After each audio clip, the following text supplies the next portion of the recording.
Hey, it's Conrad Thompson, and we are live at 83weeks.com early on a Friday morning. And of course, we couldn't do it without the Hall of Famer himself, the only man to put Vince McMahon on his ass. Not once, not twice, but 83 weeks in a row. Ladies and gentlemen, the one and only Eric Bischoff. Eric, how are you this morning, man? I am good, and I'm so happy to be with you. Had a little bit of hiccup yesterday from a technical point of view, but we're here today, and I'm so glad we're doing it. Well, it's interesting. You're not in your home studio. I can tell that from looking. And I saw a photo of you earlier this week with Rampage Jackson. What are you doing? Yeah, I came out to do the Jackson podcast and had an absolute friggin' blast. These guys, it was really fun. It was really fun. It was great to see Rampage. We did about a 3-hour podcast. I'll be sending a link to it, or setting it out as soon as we get it. But it was good. It was a good time. I haven't seen Rampage since the TNA days, so we got to catch up quite a bit. Well, we're going to be catching up with Eric here today. We're doing Ask Eric Anything. So if you've got a question for Eric, drop it live here on YouTube. And if you're listening and it's not Friday morning, you missed your chance, man. Go right now to hit the subscribe button at 83weeks.com. Be sure to turn on that notifications bell so you don't miss the next time we're live. But Eric, before we get into all the questions, I got a question. Yes, what the heck's going on with you and MLW? I saw all of a sudden, like, what's happening? Oh, you missed out on all the fun. Yeah, it was really cool. I was talking to Paul Walter Hauser. We're doing an interview for Wise Choices, and kind of talking about, we talked about a lot of things. Certainly his acting career and all the things that are going on in his life right now in that regard, but also his passion for professional wrestling and how he's kind of working in reverse. A lot of guys, you look at The Rock and John Cena, right? They made their name in professional wrestling, and then they went on to Hollywood. Well, Paul's doing it in reverse. He's starting out in Hollywood and working his way back into wrestling. So we talked a lot about that and how cool that is. But then in the course of the conversation, Paul was, kind enough to reflect back on WCW and made a comment about, missing some of the stuff that I used to do. And before you know it, he's got Cord on the phone and basically talk Cord and let me take over MLW for one night. So we're going to do that on December 5th, and I'm really looking forward to it. It's going to be an absolute blast. Let me pull up their website right now. Are tickets on sale for that? Can I go to that? I think they are. I've seen it advertised quite a bit. Yeah. MLWNYC.com is where you can get your tickets. Eric Bischoff's One Shot, an Eric Bischoff production. Man, I'm not going to miss this. Holy cow. What's fun is it came up, spontaneously, but started already working with Court's team, Jared and others, and they're just really cool people. And that's the one thing that I'm excited about, because not that I don't like just, making appearances, because it's always fun to get in front of the camera and kind of connect with the audience again. You get that live action buzz. I like that. And I do miss it. But what I miss the most is kind of the collaborative, creative vibe when you've got a fun team that really enjoy working together and kind of complement each other's skills and perspectives. That's a blast.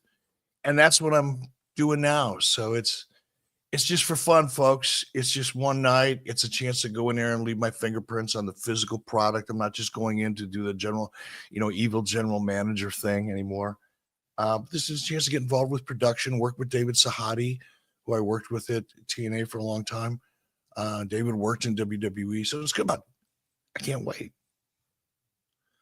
Check it out right now, MLWNYC.com. I'm on the website right now, and I can't believe some of the names that are already announced for this. It does feel like it's got a WCW Eric Bischoff era feel when you've got all this international talent. Suzuki is on this card. Minoru Suzuki is on this card. Kojima is on this card. Mystico, who's one of the biggest draws in the history of Mexico, he's on this card. And how about Arn Anderson's son is on this card? There's enough little remnants of WCW sort of in the ashes here. I'm excited to see this, man. MLWNYC.com. It's going to be here before you know it. It's going down December 5th in Queens, New York. And if you can't make it there, it's going to be live on YouTube. It's a free show too, Eric. Like, man, I want to be in the building, but just to know that you can watch online from anywhere in the world, that's pretty cool. I didn't know that MLW was doing stuff like this, really. Yeah, it's a really it's fascinating to see where they're at. The world of independent, non-aligned wrestling is still very much alive and fun to watch. Well, of course, we've got to talk about some of the news and notes this week. Since you and I have been together, we saw Crown Jewel come and go. And we know now that Cody Rhodes is the Crown Jewel champion. What an absurd belt that you see there for him and Liv Morgan. I mean, a monstrosity is maybe the only way to describe that thing.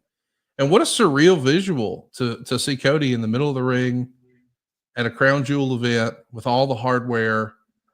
And it was really fun watching this show because it just reminded me what a global opportunity professional wrestling presents. I mean, to see all of these thousands of folks singing all the theme songs and totally in tune with corners of the world that I'll never be in. I mean, it's crazy to think. I know sometimes we think that the pro wrestling bubble is really small, and at times it is as far as the internet wrestling community. But wrestling fandom knows no language barriers whatsoever. And that was on display this past weekend. And to know the business end, WWE's bringing in another $50 million for that show or something crazy. What an opportunity that maybe a generation ago, nobody would have ever even imagined. No, a generation ago, if you would have taught, I mean, a wrestling generation ago, like 25, 30 years ago, if you would have talked like this, people would laugh. People would have asked you to seek help and find a way to connect with reality again. It's crazy. It's just, it's absolutely inconceivable, but it's one of the great things about wrestling. And I've talked about this in the past when it comes to international opportunities, because, you know, unlike comedy, even music, fashion, a lot of it, you know, translates really well. In fact, a lot of, when it comes to fashion and music, you could argue that some of the biggest influences have come from Europe, particularly the United Kingdom. But when it comes to television programming, usually you don't get a lot of cross-culture success with programming just because cultures are different, humor's different, everything's different. But wrestling is the one thing that works in the US, it works in Japan, it works in India. You know, the history of, you know, professional wrestling in India is quite fascinating. Steven Regal could take you through a journey of some really cool stuff when it comes to Indian professional wrestling. But it does translate, unlike any other form of entertainment, translates internationally. It's just good guy, bad guy in action, a physical narrative as opposed to the spoken word. Always works. I wasn't overwhelmed with the show. It was a serviceable show for sure. It does feel like some of these shows lack consequence, and I appreciate that they created some stakes with these new championship titles and, of course, the rings that I assume we're going to see more and more of on programming. So we'll see what happens. But hey, it was a great opportunity for WWE, and as a fan, I appreciated seeing, you know, just the reach of pro wrestling. So that was fun. I also want to ask you about some news that came out this week. We saw Mark Shapiro say that he had breakfast with Vince McMahon recently, and he clarified that Vince has not sold all of his stock. He's got something crazy like 8 million shares. Actually, I think we have a clip of that. I want to play that for you here, Eric, so you can take a listen to what Shapiro said recently. Since we're talking about Vince, one question about Vince. He's not a part of the company anymore. He's sold out. Yeah. Do you still hear from him at all? I had breakfast with him a few weeks ago just to check in. Been a long time. Haven't heard from him at all. Obviously, the series on Netflix came out. I wanted to see kind of where he was. By the way, he couldn't have been more cooperative. He couldn't have been nicer. I mean, he was a total pro at breakfast, if you will. It's a one-on-one get-together. But he's out of the business entirely. He doesn't make decisions. He's not on the board. He doesn't opine. We don't consult him. He's got some litigation that he's working through. And frankly, he wants the privacy and the time to work through it, which is great because in the meantime, we're going to keep building TKO and WWE and expanding the horizon, expanding the opportunities. And by the way, he's still a shareholder, not the shareholder he once was, but he's still a shareholder. But he's supportive of the direction WWE is going in and has gone. Couldn't have been more positive, but I wasn't asking for his opinion. What'd you think of that? I think that sounds about right. Vince isn't going to sell. We know that.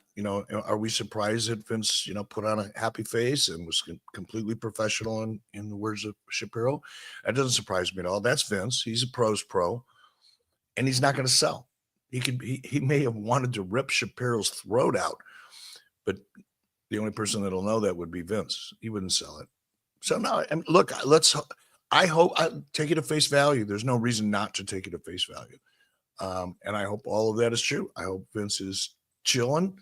Not that he's kicking back, but I hope that he's starting to relax a little bit and is able to focus on the things that are important. And clearly getting rid of this litigation has got to be top of his list. And maybe then we'll see what Vince is all about and where he's going. But good for him, I guess. As good as it could be under the circumstances, sounds like.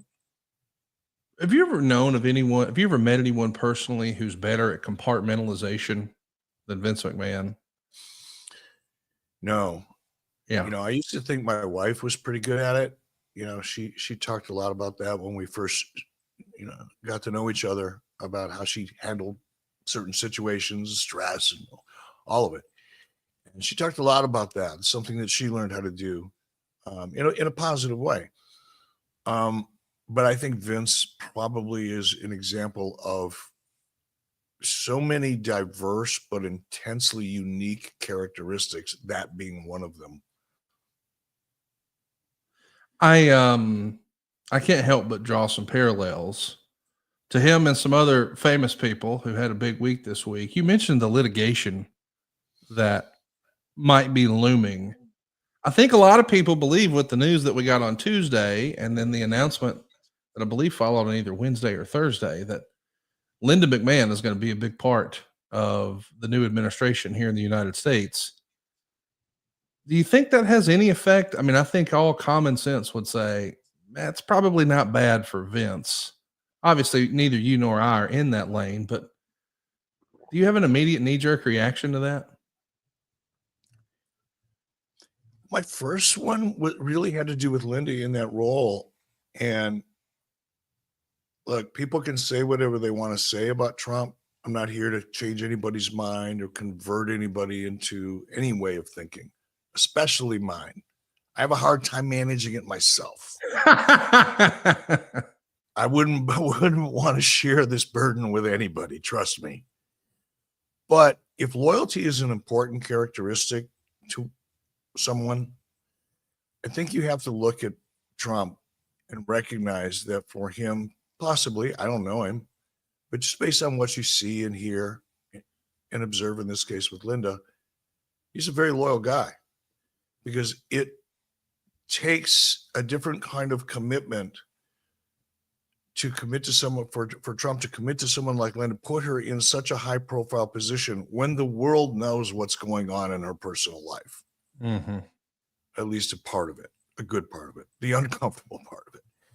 And, that would have been an easy decision. It would have been an easy conversation for someone on Trump's team to have with Linda and say, Linda, the president would love to have you in this role, but, obviously under the circumstances, the timing isn't right. Can we wait? Blah, blah, blah. No, damn the torpedoes.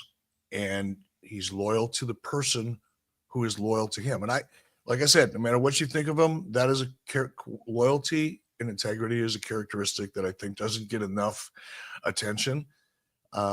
And I think Trump is showing that. So good for Linda. I'm sure this is making her very happy and fulfilled in her career. And we'll see what it does, if anything, for Vince. Stay tuned. It's going to be an interesting Q1 next year, I think. Let's talk a little bit about what happened on Wednesday night. We saw NXT take on AEW, and we want to hear from you guys. If you watch that show or either of those shows, I can't wait to hear your feedback.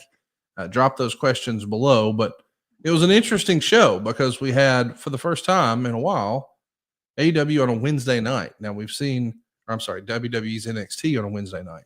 We've seen Dynamite go to Tuesday a few times for preemptions, but this time it was WWE's turn, and they pulled out all the stops. They did a live broadcast from the old ECW Arena.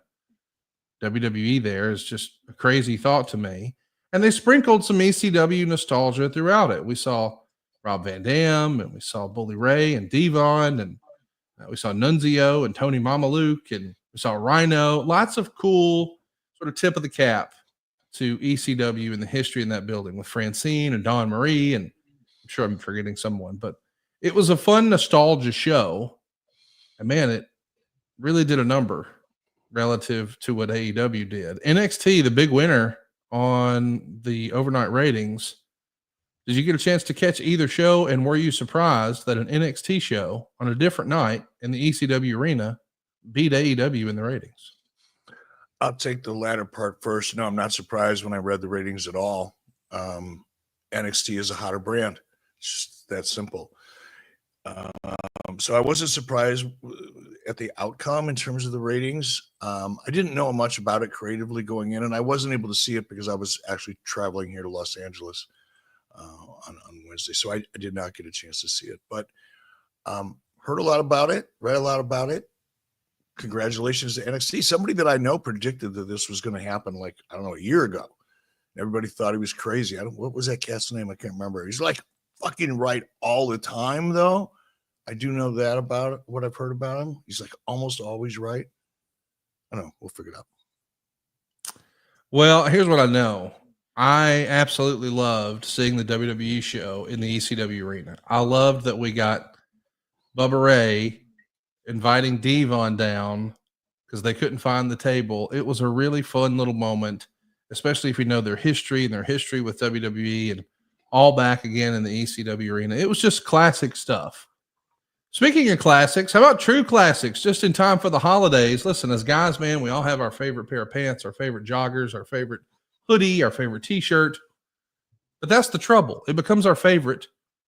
Our wives get tired of us wearing it, and we rock it because it's comfortable and it fits us perfectly. And then eventually it starts to wear out. It's threadbare, and you can't find another one. True Classic has solved all that. They've got the best-selling t-shirts, hoodies, jeans, and more in 3, 6, and even 9 packs. So when you find something that fits you, something that's comfortable, something you really like, now you can go back and get a 3, 6, or 9 pack of it. This is like that Steve Jobs level of thinking here.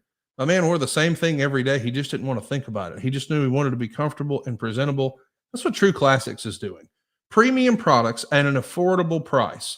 Let me explain. There's shirts that are designed to really accentuate your best features. It's a perfect fit sort of deal. Snug in the arms and chest, just the right amount of room in the midsection. And they've got all your fall must-haves. Your long sleeve Henleys, your waffle hoodies, your jeans, your button-ups, your joggers. And how about the active wear? It's moisture wicking, it's quick dry, and it's got odor control. You can mix and match your clothing for your lifestyle. There's a 100% perfect fit guarantee, and they've got easy returns. True Classics has more than 4 million customers and over 200,000 reviews. It's the real deal. You're absolutely going to love it. Fall is here. It's time to step up your game. Right now, you can unlock big savings when you bundle packs. Go to our exclusive link at trueclassic.com/83weeks to save. That's trueclassic.com/83weeks. Shop now and elevate your wardrobe today. Hey, let's talk a little. I'm rocking mine here in LA. I'm walking down the street and people are looking at me and going, where did that guy get that t-shirt? That is an awesome t-shirt. Trueclassic.com. It's great. Great stuff there. Let's talk a little bit about the big sale that AEW is doing right now. They've started to do a bit of a pivot in the way they're marketing their live events. We've started to see them announce matches more in advance. So we know who's wrestling who a week from now, 2 weeks from now, 3 weeks from now. So there are some matches announced ahead of time, almost a page out of the way live events were advertised for years and years with both WWF and WCW. So we would start to promote, here's the matches you're going to see either at a house show or even as a dark match. So we don't really know where the TV is going to take us. I'm talking back in the Raw and Nitro days. But the dark match, we would get out on radio and television far in advance. They've started to do some of that with AEW now, and they've even started to offer a discount. They have a promotion going right now, Eric, called November to Remember. And, of course, that's an old ECW phrase, an old ECW pay-per-view. I love that they called it that the same night WWE was running the ECW Arena. But they're offering a discount sale for 40% off the tickets. And Eric, you have been in a time in WCW where you couldn't damn give tickets away at center stage. You've talked about it before here on the show. And then you've been there other times where it would be, hey, we sold out the very first day we went on sale.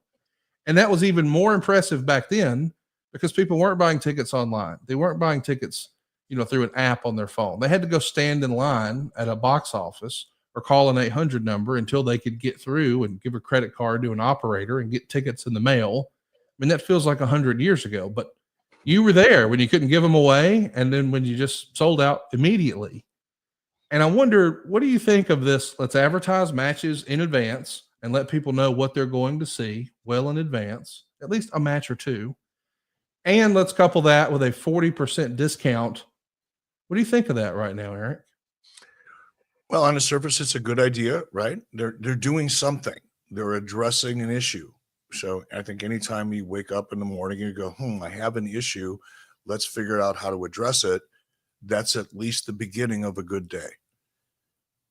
It likely won't be enough because unless there's meaning behind the matches that they advertise in advance, unless the audience is emotionally connected to the product and is excited about being there because of that emotional connection, whether they announce the match in advance or not really won't matter.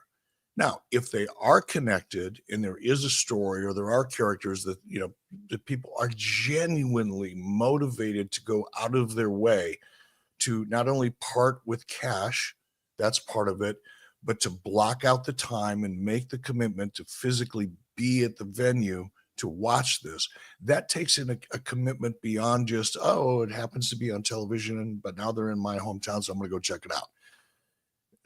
That won't work. And that's what they've been doing. There's just not enough. There's not enough meat on the bone when it comes to the characters and the stories for people to go out of their way to watch it. Now, if they can reduce the ticket price, that's a good idea, especially this time of year, right? People are, cash is tight. It is what it is. So if you can address that by offering a 40% off in this case, start talking about matches in advance. But if they can fill the other hole, which is make it mean something, make it important. If they can do that, perhaps this could be a pretty interesting fourth quarter for them. If they don't do that, it's just, it is what it is. The average ticket price for WWE this time last year was around $95. This is what I read recently from Brandon Thurston. And now I think it's like $127. So ticket prices are on the rise for WWE, and they're at capacity or near capacity for a lot of their events these days. AEW is not having that same success packing those buildings, and their tickets are already more affordable. I guess what I'm saying is I'm not sold on the fact that a 40% discount or a 60% discount, I don't think there is a discount out there that gets the arenas full. I mean, I know that once upon a time, you guys would in TNA just give away the tickets, and maybe that kills you. It is a slippery slope, I feel like, Eric. You're sort of damned if you do, damned if you don't. It doesn't feel like there is a magic bullet. Like if they could just pull this one lever, everything changes. I don't think that exists right now. No. There is. It does.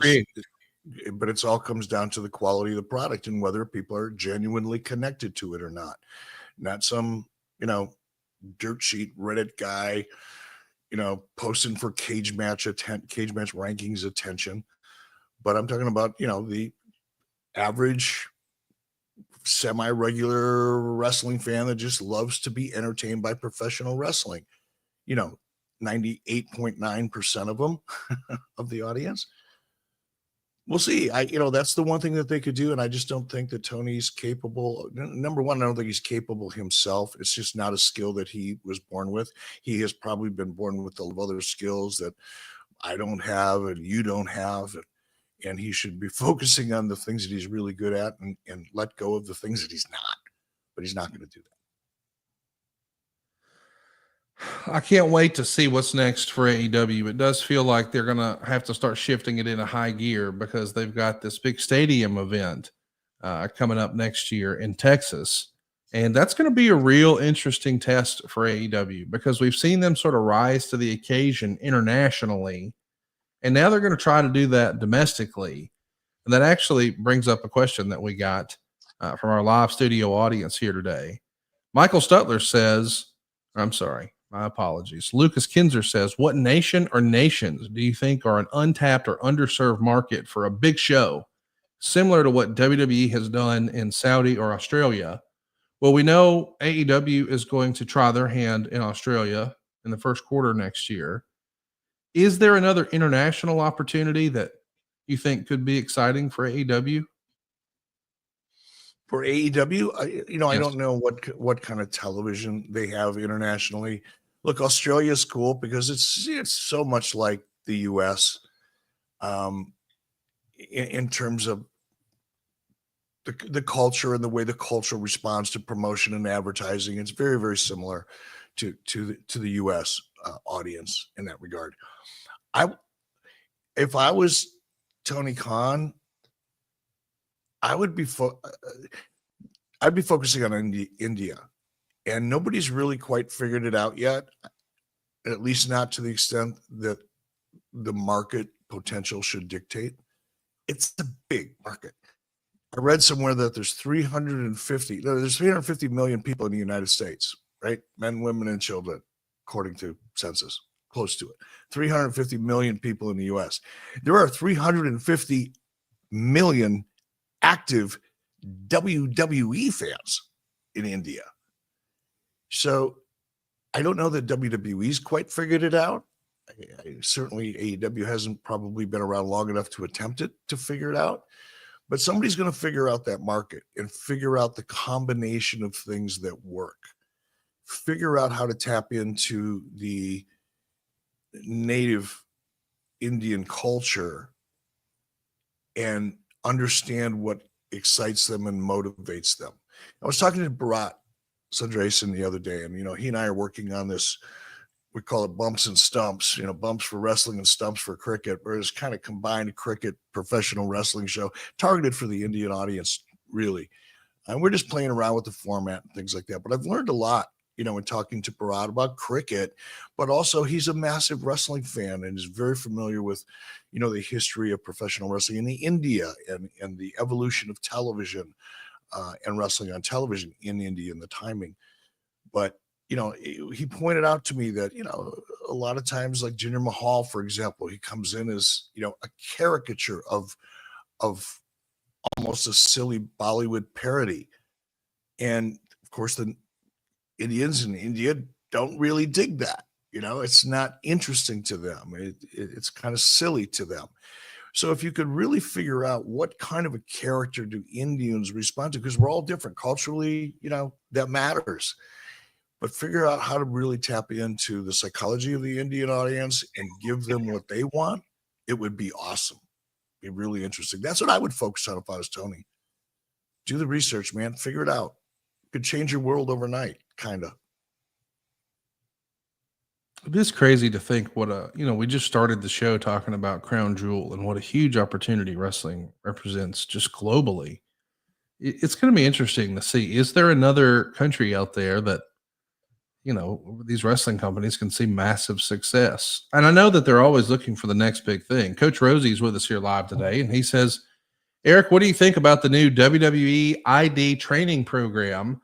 As we're recording this, I think just last night, Booker T's Reality of Wrestling had some talent that was revealed and announced. And it's interesting that WWE is taking an interest in independence. I'm curious to hear your thoughts on this. What do you think of this idea and opportunity for WWE or their performers on the independents right now?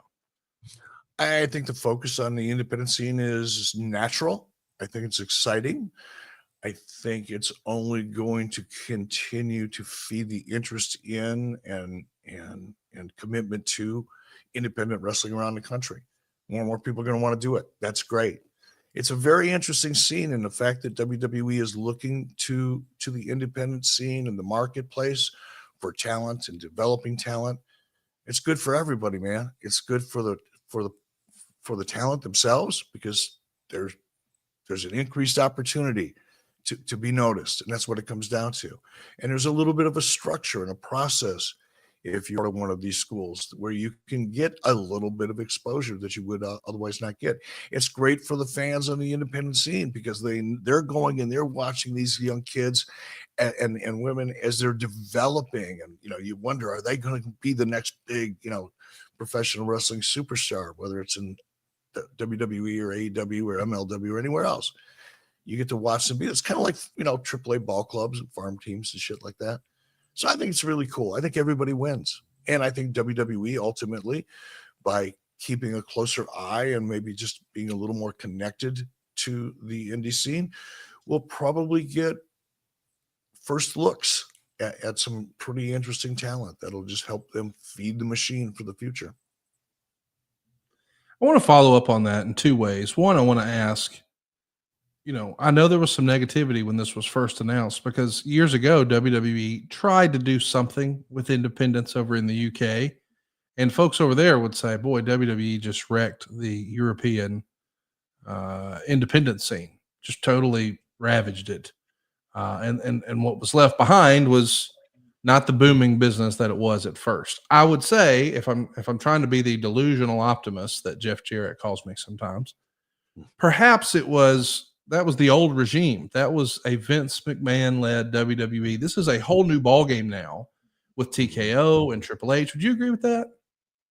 100%. Yeah. 100%. They look at the world completely different. You heard one of those things that I noticed that Shapiro would say, because he kept harping on it. And he harps on it every time I hear him in an interview or read something that he wrote or read something that he's they're going to expand opportunities. That's what he's focused on, growing the business. And it's a much different company with a different philosophy. And that's what makes it fun to watch. Where's it going to go? I totally agree. I'm going to be optimistic. I'm going to hang in there and try to see the positive in it and be hopeful. But I also wanted to ask, from a wrestler perspective, is this something you would advise, for a talent to sign a WWE contract, an ID contract like this? I guess what I'm saying is, go ahead. No, I guess, how restrictive are those contracts? If it's really not that restrictive and these young talents still have an opportunity to go out and learn and try and get the reps wherever they want to get the reps without a lot of conditions or limitations, then hell yeah, sign that deal. But if they start telling you where and when and how, when you're so young in just learning, I think that could come back to bite you in the ass. Respectfully, I think we've seen a lot of talent through the years. Now, I don't know what the circumstance has been in WWE under a Triple H regime, but back in the day, when a talent came in on an NXT contract, it was usually for not a great sum of money. And they had to sort of work up to their big first main roster contract. And then even that might be okay, but they were working towards that second contract on the main roster. And that's certainly what we've seen in say, professional football. You get your rookie contract out of the way and you make all your money once you've sort of proven that you got the goods. The second contract is where you can really make a lot of money. And my concern from the individual performer standpoint is almost everyone who's wrestling on the independents, not everyone, but almost everyone on the independents grew up wanting to be a WWE superstar. Their grandmother and their aunt used to give them action figures for Christmas or their birthdays. It's been their dream to be The Rock or Stone Cold or John Cena or what have you. I don't think there are a lot of kids who said, when I grow up, I want to be the face of the Challenger brand. That's never been the thing. Everybody wanted to main event WrestleMania. That was the goal. Now, along the way, do those goals change? Sure. I mean, AEW didn't exist back then. I'm not dunking on them. I'm just saying that was the dream. And so I wonder, will a lot of these talent get a contract opportunity and it says WWE on the letterhead, and oh my God, this is the dream come true. And then realize later, man, by signing that, I lost any leverage I had at better money or different creative, or because if they're sort of getting first right of refusal, it makes me wonder, do you toil away on the independents and you're doing well, but you could be doing better, and you get this offer from AEW, for instance, or TNA or New Japan or whoever, and you're excited about it because, oh my gosh, this is what I've really been wanting. And if the nature of the contract, and I don't know, I'm just speculating, if the nature of the contract is you got to show it to WWE first, you sort of eliminate any leverage that you have as a performer at that time, right? Yeah, and that's what I mean. You want to keep your options open, and it's a balancing act, right? Because you get that WWE ID agreement, whatever that represents. Again, it's hard to really have this conversation without knowing what contracts look like. But I think it's safe to assume, because it's WWE, there's going to be some restrictions in it, or at least language that will kind of keep you between certain rails, so to speak. You don't want to say, nah, I don't really think I want to do that. But at the same time, you really don't want to do that if it's restrictive. And that's, we'll find out. That information will start to leak eventually. I suspect it won't be too restrictive. Keep in mind, WWE got spanked by Court Bauer, nonetheless, legally, regarding some, monopoly type $20 million. Woo. Yeah. Right. So, and for TKO, that's, that ouch, that hurt, but they actually have insurance for that kind of thing, more than likely. So aside from the financial impact, it's kind of like, okay, now there's a precedent. Now you're on notice. Be more careful. So I would imagine the agreements are going to be pretty loose, and they'll probably be more favorable to the talent than we would assume under the previous regime that wanted to control everything, including your dreams. I think they'll probably be pretty loose, just for that reason alone, that I was talking about with MLW. They want to avoid any look of controlling the marketplace beyond what they already do. Yeah. And you also have an issue of, we're talking about, and this is a totally separate issue, and it raises its ugly head about once every 8 years, 10 years, but the whole independent contractor issue. Yeah. Now, if those agreements with WWE ID are too restrictive, now you're putting these people who really aren't even really being paid by you, or if they are, minimal amounts of money, and telling them what they can and can't do, and where they can do it and where they can't do it. That puts your whole independent contractor status at least on the table for conversation again.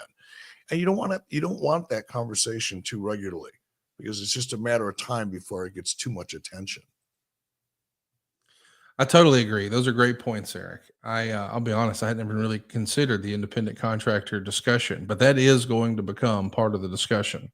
Much like eating too much sugar is, which is why I started eating Magic Spoon.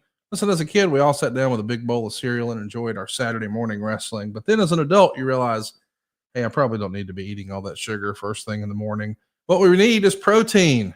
Magic Spoon to the rescue. And if you're already a Magic Spoon fan, I've got big news.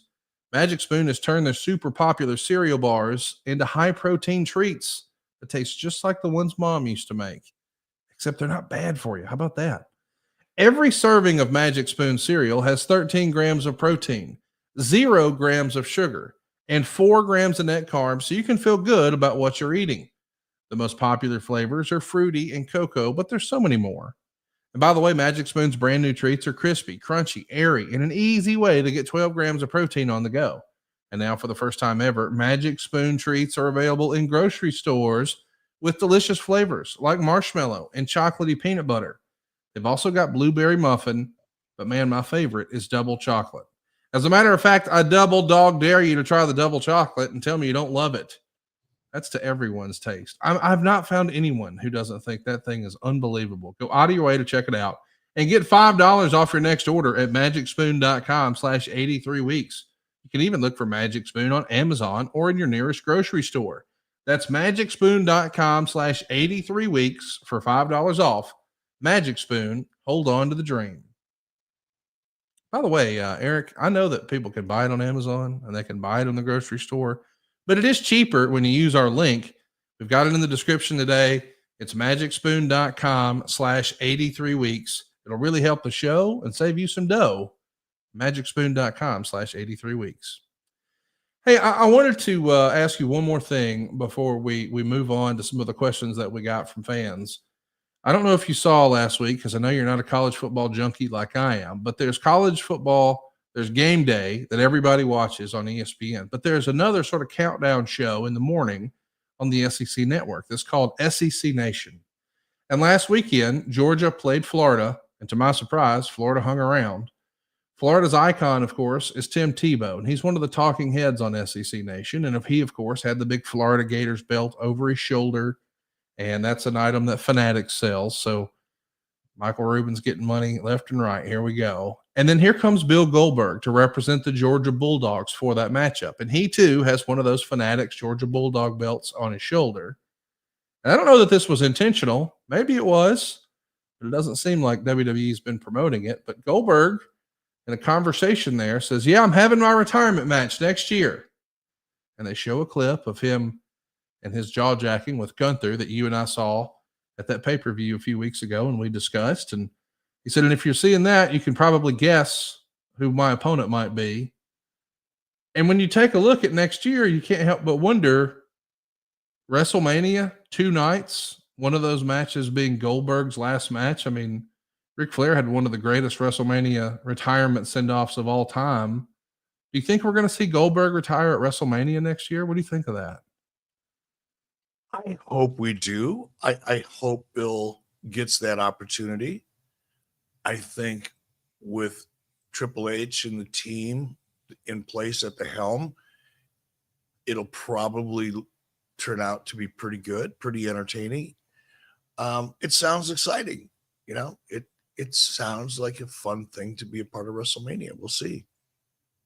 Bill's also been known to step out over his skis a couple times in interviews. Okay. And maybe he's kind of forcing the issue and planting seeds, like with a jackhammer planting seeds. But it sounds like that, you know, and that setup between him and Gunther, that was a little too well executed to not be something that at least had been in discussion. So I expect to see it. Well, you never know what to expect to see in WWE, but you know, you and I are doing this live on Friday morning. And as we're talking this morning about international opportunities for WWE and AEW, WWE sends out a press release that the Rogers Center in Toronto is getting the 2025 Elimination Chamber match. It's going to be set for March 1st, 2025. That's pretty wild to think. Another stadium show. You know, we know now that WrestleMania is going to be a couple of weeks into April. So the March show, which is normally a lame duck show, if you will, is now a stadium show in Toronto, the Elimination Chamber. You know, there's going to be a lot of stakes in that show for what we see at WrestleMania. It seems like everything WWE's touching is turning to gold right now, doesn't it? Yeah, and that event's going to be off the charts. The crowd in you know, Toronto, Montreal, the crowd is just so intense, and that's going to make whatever they do in the ring even better. You know, the crowd and the reaction from the crowd when it comes to the people who are watching at home who can't be there, it adds a factor of about 50% or 80% to your enjoyment. If the crowd's really into it, whatever it is you're watching feels a whole lot more exciting than it might be if the crowd wasn't as excited as they are. So it'll be fun. You got to think Hulk Hogan's going to be at that event too. I mean, Canada obviously loves their Hulkamania. And my first memory of the Sky Dome, which is now the Rogers Center, is WrestleMania 6 with Hulk Hogan and the Ultimate Warrior. I mean, such a big time main event for a little kid fan like myself at the time. You never know where Hulk Hogan's going to pop up these days, though. Of all places, everywhere, man. He's in Huntsville, Alabama today. He's in my hometown today at like 5 different locations promoting the real American beer. And it's reached so far that even my mom and dad hit me up. They saw it. It was all over the news here. Hey, are you going to be hanging out with Hulk Hogan tomorrow? It's like, no, Mom, he's working. Well, I've always wanted to meet him. And I'm like, well, he's going to be at Liquor Express tomorrow from 1 to 2:40. Go see him, Mom. That's right down the street from the house. You know what? If your mom wants to go see him, or your dad, or you, just let me know. I'll text him and he'll take the time to give your mom a hug. So don't worry. Sneak your mom in the back door. It's so I don't know if we need to say that again on the air. It's so wild to me that Hulk Hogan, after sort of being almost a recluse for a few years, we just didn't see him at all. I mean, he made very rare appearances. Now my man's out there making towns. He's doing rallies and meet and greets. I think he's got 5 stops in Huntsville today, Eric. And yesterday he was in like Fairhope, Alabama, down on the south end of the state. He had 3 or 4. Like, this dude's burning the candle at both ends right now. It's amazing. I talked to him a week or so ago, and he kind of gave me his schedule. I said, dude, you're having fun again, because it's hard to get Hulk to travel. He's been around a lot, and it's really hard to get him to get on a plane and to travel. But he is burning at both ends. You know, his beer, he's doing incredibly well with it across the country. I mean, I would not be surprised if one of the bigger beer brands, Miller, Coors, same company, Miller, Coors, Budweiser, somebody's going to pick up that brand. And it's because of the hard work he and his team are doing. He's really committed to it. What a crazy world we live in.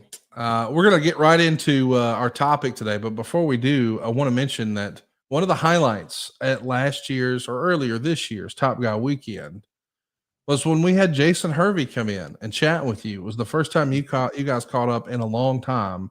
And I can't believe this is real, but we're about to have a clip here of Jason Hervey sitting down with the top guys from adfreeshows.com. Like, this is a bona fide megastar. I mean, who is an icon. His family is an icon in Hollywood, and he's sitting down taking questions just like we're sitting here right now. Let's roll that footage. LWO and Latino World Order, it was really kind of like coming from a place where Eddie, may he rest in peace, he was always so nice to me. I loved that guy. He was really great and fun to work with. And, you know, he was a good man to me and to all my interactions that I had with him. You know, he was pretty unhappy with where he was at in the card at that time. So it was, in a way, kind of like him challenging the establishment, him kind of saying, hey, I can do this too. And it was just kind of set up perfectly with the NWO already being established. So Eric and we were sitting in a bar, of course. And I told him, I said, hey, you know how we talked about Eddie recently and just kind of the cruiser and lucha division? He's like, yeah. And I pitched to Eric and I said, we could call it the Latino World Order, the LWO. And if it works, we can sell a bunch of merch. And Eric was like, that's really good. He's like, Eddie can cut one hell of a promo to kind of kick this thing off. He's like, yeah, I'm going to do it. Let's do it. So that's really how it happened. All these behind the scenes stories you can't hear anywhere else at adfreeshows.com. There's over 100,000 hours like that of exclusive content with The Godfather, Tully Blanchard, Lex Luger, David Crockett, and so many more right now at adfreeshows.com. And right now, because you listen to 83 weeks, if you use our promo code ERIC25, you'll get 25% off your first month. Go try it right now. That's code ERIC25 at checkout, and you'll get 25% off your first month at adfreeshows.com. By the way, it starts at just $9 a month. What are you waiting for? Give it a try. You'll be glad you did. I didn't know that story about the LWO. That's a fun story. Yeah, I think the only part that I remember differently is I think we were in a restaurant, not a bar, but I do remember the conversation. In fact, it was an Italian restaurant, a famous one in LA. Not a big one, not like a Dantana's? You know, not that, but like a local neighborhood family-owned Italian restaurant that everybody loved. That I do remember, because everything comes back to food for me. If there's a memory and I can associate it with food, I got it. If I can't attach food to it, it doesn't last long. But yeah, no, that was the case. I remember it well. And I remember I didn't have to think about it long. It was like, oh, LWO, Latino World Order. Very cool. I liked it. Still exists, right? They're still selling T-shirts. Yeah, they're still doing it. Yeah, it's still a thing. Let's talk about today's topic. Today's topic is a little different than Ask Eric Anything, but you can still ask Eric anything. Just hit the subscribe button. Keep those questions coming. We'll get to you. But today is about what ifs, Eric. Ooh, I love that. Life, liberty, the pursuit of happiness, but the level of what ifs has come up a lot in professional wrestling. And recently, you did a top 5 on YouTube over here at 83weeks.com where this proposition was brought to you. What if you didn't have Medusa throw the WWF women's title in the trash? How different is the Montreal Screwjob? And now we're going to run through some of the what ifs and ask you for your perspective on them. The first one comes from us all the way from Huntsville, Alabama. There's a fellow up there named Conrad Thompson who wants to know, what if Sting showed up tan at Starrcade in 1997? What then? Yeah, now, I mean, tan is a descriptor, but right. Would it have changed anything? Yeah. Yeah. It would have made my life a whole lot freaking easier, and I wouldn't have to bear the burden of being the guy that screwed this shit up for the rest of my life. That part would have been better for sure. But no, I think if look, I was in the room, I felt what was going wrong. And I'm confident when I say that if Sting would have walked into that room confident, ready to go, prepared mentally and physically, it would have been an entirely different night. And I don't take pleasure in saying that. I'm not defending myself in any way. I'm not saying it for that reason. I'm not defending Hulk Hogan. I'm not making excuses. I'm just being very honest. You know, it's when he walked into that room, it was dark. It was life. The energy changed, and not in a good way. I think had the energy been there and the commitment, the excitement been there, would have been a different night. Let's do another question here. This one comes to us from Justin. He's over on Twitter at Cohiba40. And he says, what if Hogan backed out of being the third man and Sting did get that spot? Does the NWO get as big as it did, or does it get fed to Hogan quickly since he had the ultimate tan? Oh, look, it would have worked. That was the original plan. Before Hulk threw his name in the hat, called me out to California while he was locked down on location and said, I want to be the third man. Before that night, it was going to be Sting. You know, the question of whether it would it have gotten as big or lasted as long, who knows, right? That's such a hypothetical. And there's certain variables that you just can't measure. You can't quantify. Would it have been a big enough shock for Sting to turn heel? Sting wasn't as big of a character as Hulk Hogan was. He didn't have the time at the top of the national spotlight that Hogan did, but he was an intense character, and perhaps that turn may have launched him into another stratosphere. We will never know. My gut tells me it would have been a very successful story. It would have been a very successful angle, but it wouldn't have had the legs. And more importantly, if Sting would have been the third man, we would have never had the Crow character, which I think is so much better for Sting ultimately. So one of those that are hard to say. I think it would have been successful. I just don't think the angle would have lasted as long or been as enduring, quite frankly, as it currently is. I saw someone recently on Twitter, and it was tagged to me and you. And I don't have the tweet right in front of me. I'd love to give them some credit and a shout out. But someone suggested, hey, it should have never been Sting as a backup. It should have been Lex Luger, because Lex was sort of the first guy to jump ship from the WWF over to WCW on the very first Nitro.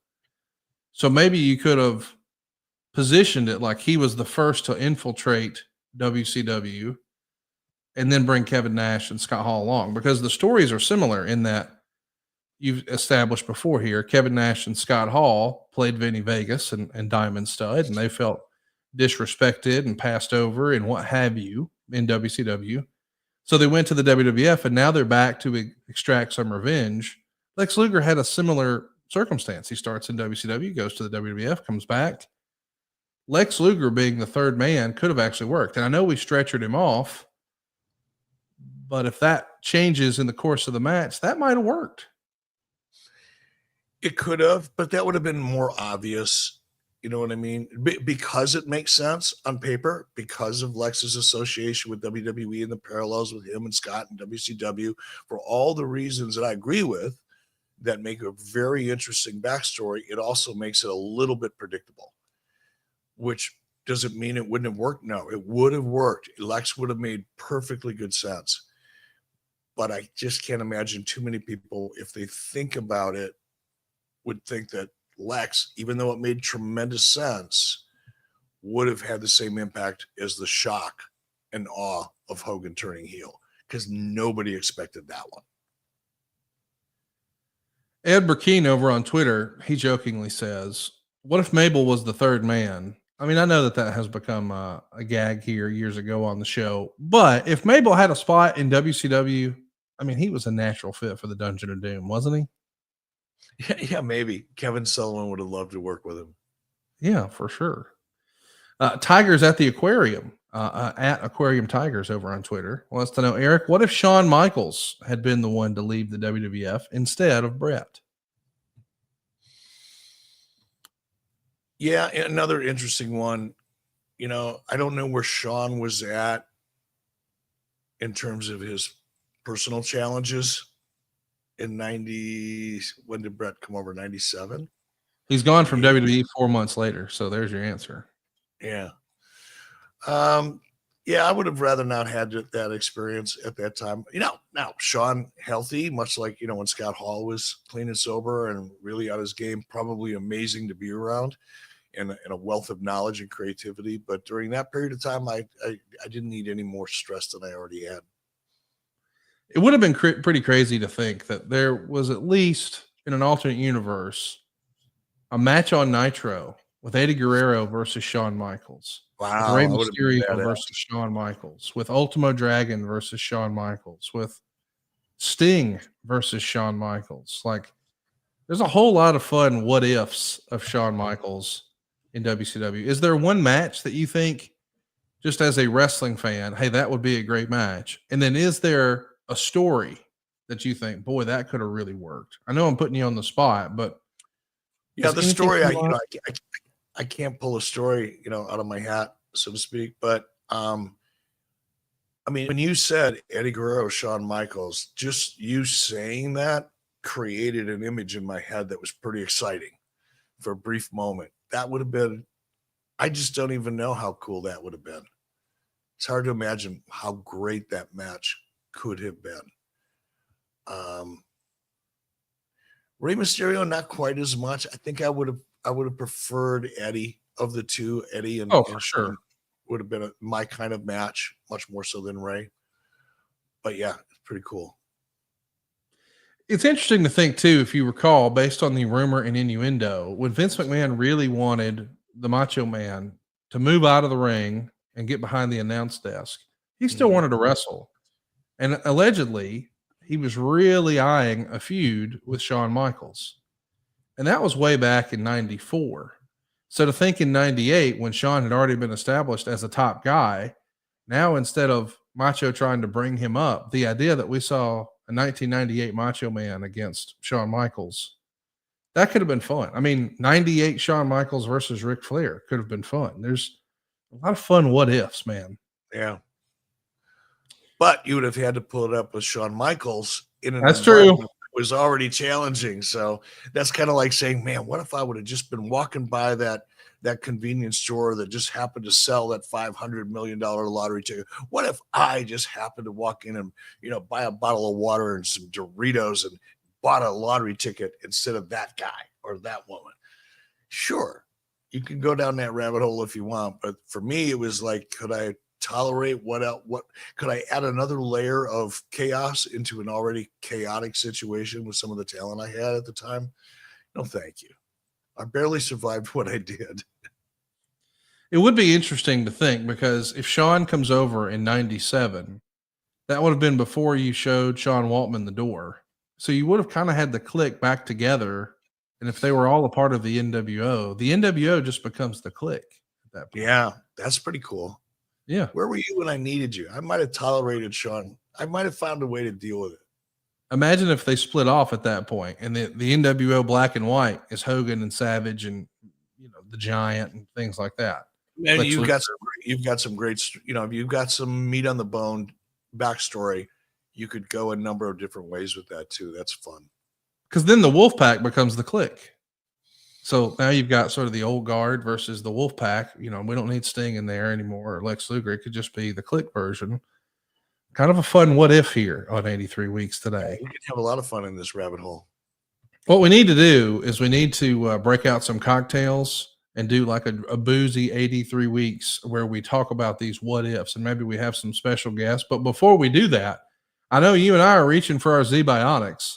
We are big believers in this product. Eric actually put me on this years ago. I think we were in Denver. It may have been before that. But I know for sure that we were at a podcast conference and we had to be on stage bright and early, first thing the next morning. But we had just had a great day talking about our podcast with the different agencies out there.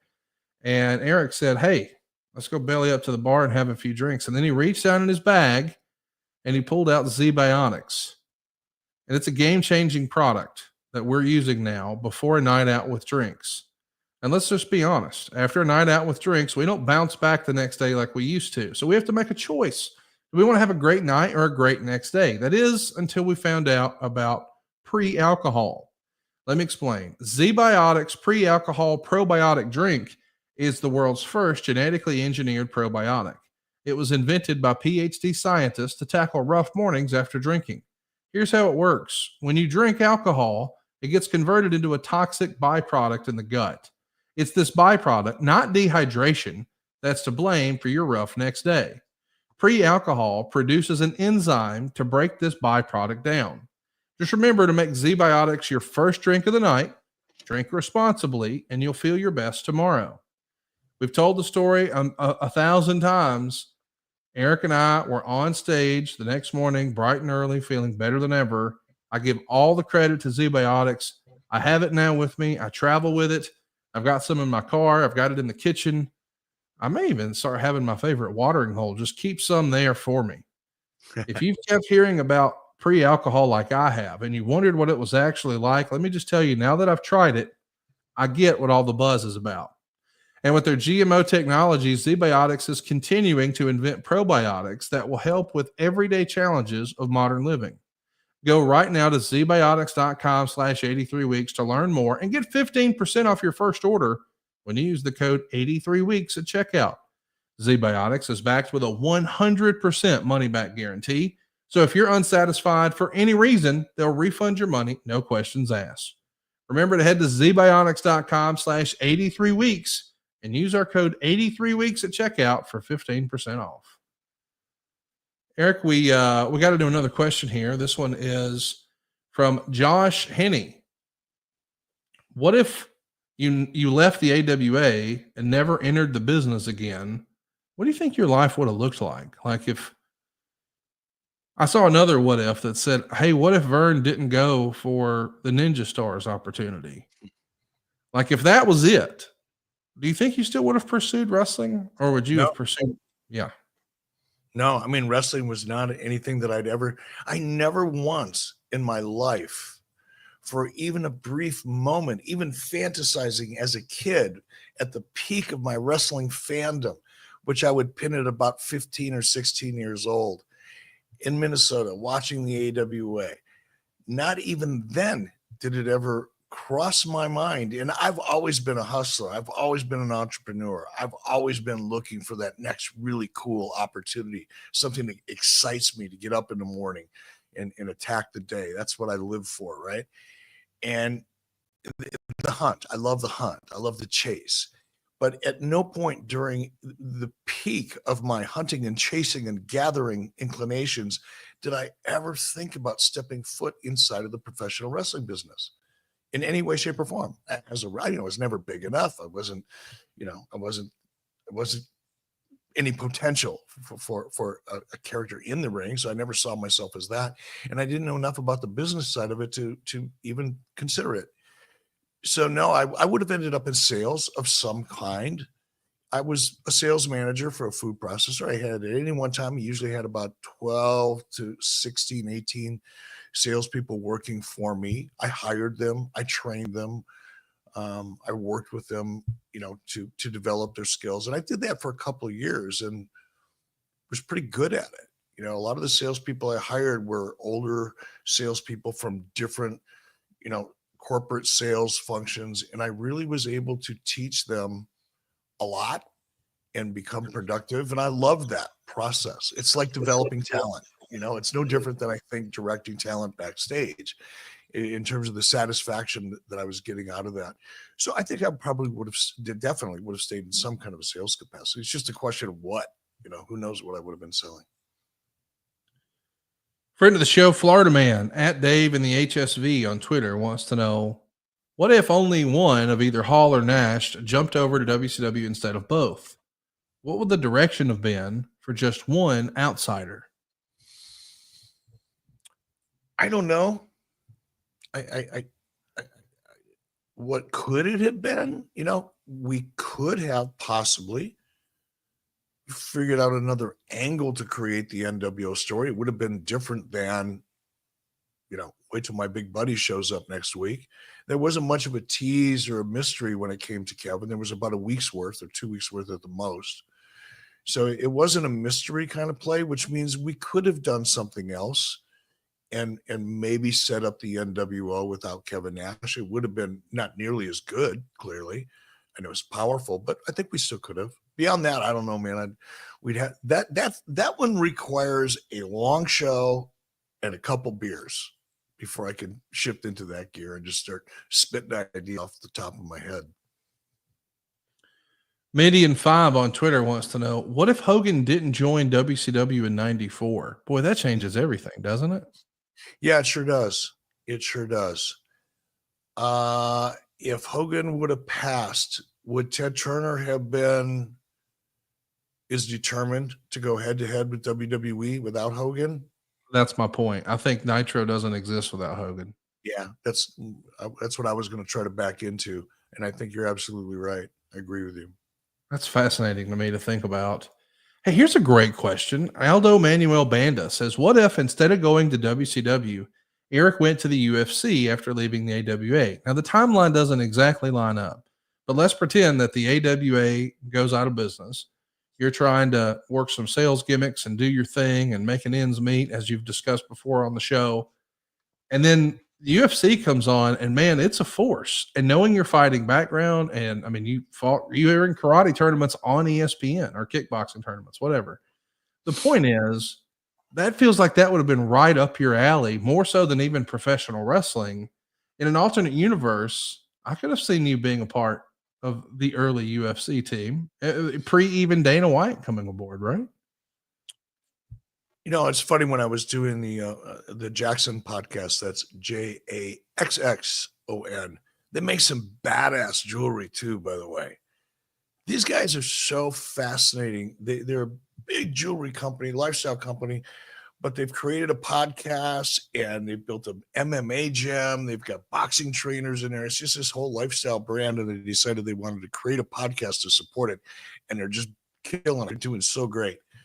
But when I was talking to Rampage in that interview, I think he asked me, or somebody else asked me, the other host, Bear, do I think I would have gotten into MMA had it been around while I was training in martial arts? And I think that the question, I would have certainly been interested in it because I was wrestling Greco-Roman in AAU, which is the Amateur Athletic Union. I was wrestling in, Greco-Roman tournaments and freestyle wrestling tournaments, and doing martial arts. So I think I probably would have been interested, and it would have been really cool to learn jiu-jitsu back then when I was active in training and things like that. So I'm sure I would have ended up in it. It could have been, I actually did color commentary for a guy by the name of Ishii Kanjo. He had his own kickboxing promotion in Tokyo. And I actually went over there and did, Sonny and I did it together. And I actually did it with Bruce Lee's daughter. She did color commentary on one of the shows. It was K1 Promotions was the name of the promotion. And that was fun. I think I could have seen myself at some point doing color commentary or play-by-play in MMA, but that ship has sailed at this point too. A lot of ships have sailed lately. Sean Brown is with us on Twitter, and he says, what if Vince did want to fight Eric after he called him out?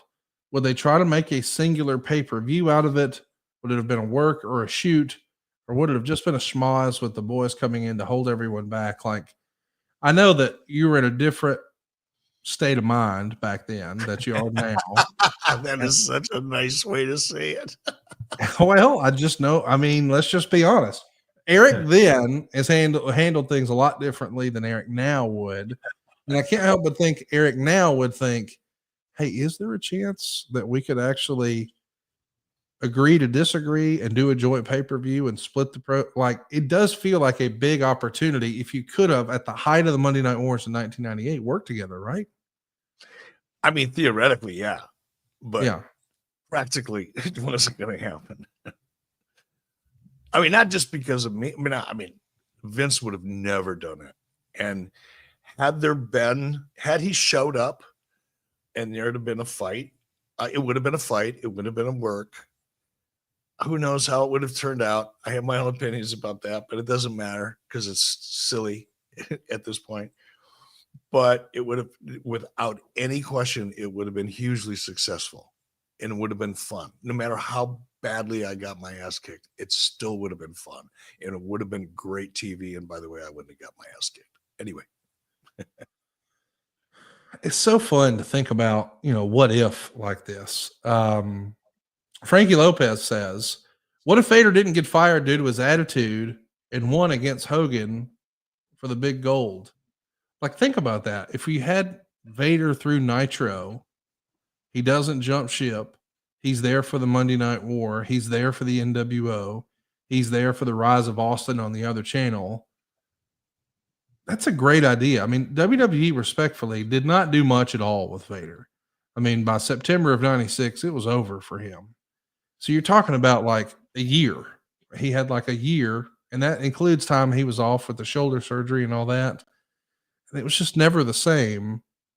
Would Vader have fit in WCW at their peak? That is so fascinating, Conrad. And as that question began to unfold and I knew where it was going, it's like, I don't, I've said this before. I don't regret anything. I think regret is just such a waste of time and energy and emotion. But if I look back and think, what if, like we're doing here, what if I would have been better at managing talent? Because let's face it, some talents require a whole lot more attention and management than others. And they all need it for different reasons. And you have to learn how to deal with their issues, particularly as they get higher up on the card, which means you're more and more dependent upon them. You have to become closer to them and understand how to get the best out of them, most out of them. I was never good at that, ever good at that. I'm just not. But had I been better at it and was able to manage Vader better and get more out of him, get him to be a team player, get him to lose the tendencies to kind of be a bully and demand attention backstage and things like that. Had he been more of a pro, frankly, it could have made a world of difference. Vader was incredible. He was believable. The stuff he did in the ring was intense. He was such a larger than life, amazing athlete that had he been the pro he was capable of being consistently, he could have provided a lot of great story with Hogan and everybody else, including Goldberg. Come on, please. What if? That would have been awesome. I mean, think about, he was this unstoppable monster. And you mentioned Goldberg. I thought of Diamond Dallas Page. You want to talk about getting the diamond cutter over? Nobody beats Vader. Vader's bullying everybody. And then he finally loses, but it's to a diamond cutter. Like, that could have been crazy too. Let's do another one here. Craig Marshall says, what if Bret joins WCW in October of 96? Where does he fit in? The hero to beat Hulk or align with NWO for shock factor? Of course, as a reminder, we know that there was the big decision that was revealed in October of 96 on Monday Night Raw that Bret Hart was staying put. He was signing a 20-year contract with the WWF. We know that lasted less than a year before Vince told him, sorry, can't honor it. But if he came over in October of 96, that's the same month where you're going to debut Rowdy Roddy Piper at Halloween Havoc, just moments after the Randy Savage Hulk Hogan main event at MGM Grand, Slim Jim's Halloween Havoc. It's a big night. You've said here you probably felt you were at the top of your game, and that's one of your happiest moments of your run in WCW, that particular pay-per-view. In an alternate universe, how does Bret Hart fit into all of that? If he comes over in October of 96, is he in the Piper spot? Or would you have still done Piper and Hogan, and where would that leave Bret? Hard to say. I have to give that quite a bit of thought to come up with anything that sounded reasonable. But let me start off by saying I would have loved to have Bret in 96. I think Bret in 96 was a different Bret than Bret in 98. Following the Montreal screw job and certainly, events that happened afterwards, including losing his brother. That Bret Hart was not the same Bret Hart as the Bret Hart that I sat down and had conversations with in 96. That Bret Hart, I think we could have probably ended up focusing longer term Hogan Bret. Where Bret would have gone before he got to Hogan, hard to say just sitting here right now. But Bret and Hogan in 96 definitely would have been a conversation. Bret and Hogan 98 was a little more difficult. It's so fascinating to think about, these what ifs, because it's hard for me to imagine Bret Hart being a bad guy in October of 96, but we know he's going to be on a tear just 6 months after that. I mean, as an incredible heel. It's just interesting to think, like, you think he's got to come in and save WCW, but Bret Hart saving WCW seems weird. I don't know. It's interesting to think about how it does. It does, but that's where the storytelling comes in. Ric Flair saving WCW makes a tremendous amount of sense in an elevator in a 30-second pitch, right? Yes. Ric Flair comes in, saves WCW. Who does Ric Flair go to when a deck is stacked against him? WCW's struggling, to make a tag, so to speak. Who does Ric Flair reach out to? His old buddy Bret Hart.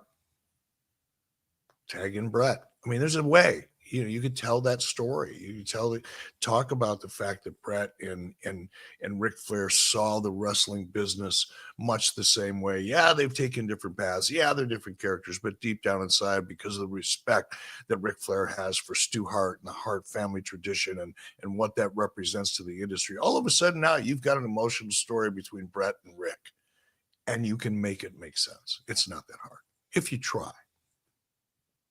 DrewMan89 over on Twitter wants to know, what if The Undertaker had defected to WCW? He said he was growing frustrated with creative back then.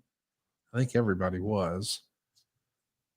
I mean, I think we kind of got to see what that might look like in 2002 when he did the whole American Badass thing. Because it's not like he could bring the name The Undertaker over. No. Or anything or anything confusingly similar. Yeah, but he could have done the American Badass thing. I mean, he could have ridden a motorcycle down. He's all right. I'm on a Harley. I got the bandana. I got leather and denim and all that stuff. He's trying to be me, like the Undertaker was trying to be me. Wow. No, Mark was. He saw me. Come out with the leather jacket and the NWO. Wow. He saw me on my Harley, and he just stole my gimmick. Taker, I get it. You got whatever well you need to go to come out with the water you need at any moment in time. It's fine with me, man. It's cool.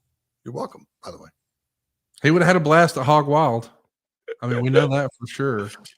I've never had any heat with Undertaker, but probably I'm going to have some now. That's awesome.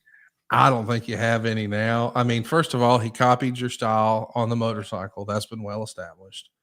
And he's copying the jean jacket. That's well established. And now he's even got a podcast. I mean, if he starts, we're going to I'm stop. just Is it ever going to stop? it's gonna stop when you get damn tombstoned when you see him at WrestleMania. Hey, this is a fun idea to think about, though. You know, the idea of the Undertaker in WCW. I don't think the American Badass thing, as much as I preferred it to the Dead Man gimmick, I know I'm in the minority.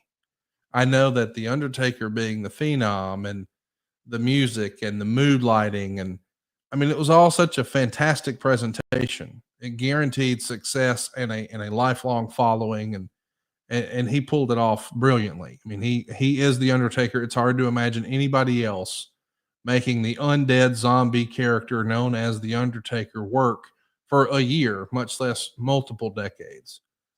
But the American Badass, would that have really hit in WCW? Do you think that could have been different enough to be a huge success for WCW?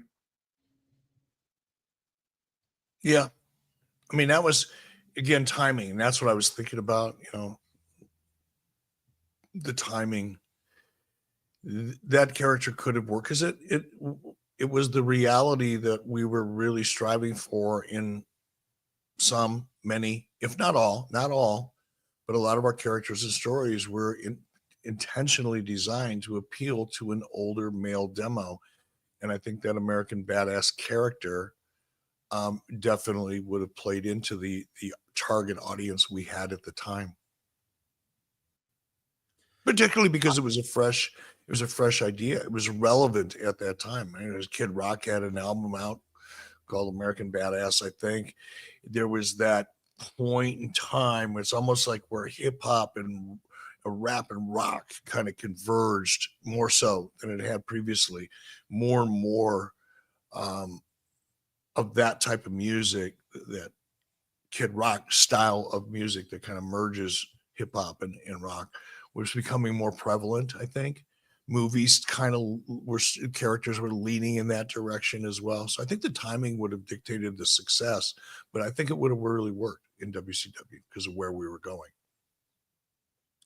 Well, something that really works, and I'm sure the Undertaker knows for sure, is our friends at Bluechew. Bluechew is a unique online service that delivers the same active ingredients as Viagra, Cialis, and Levitra, but at a fraction of the cost and in a chewable form.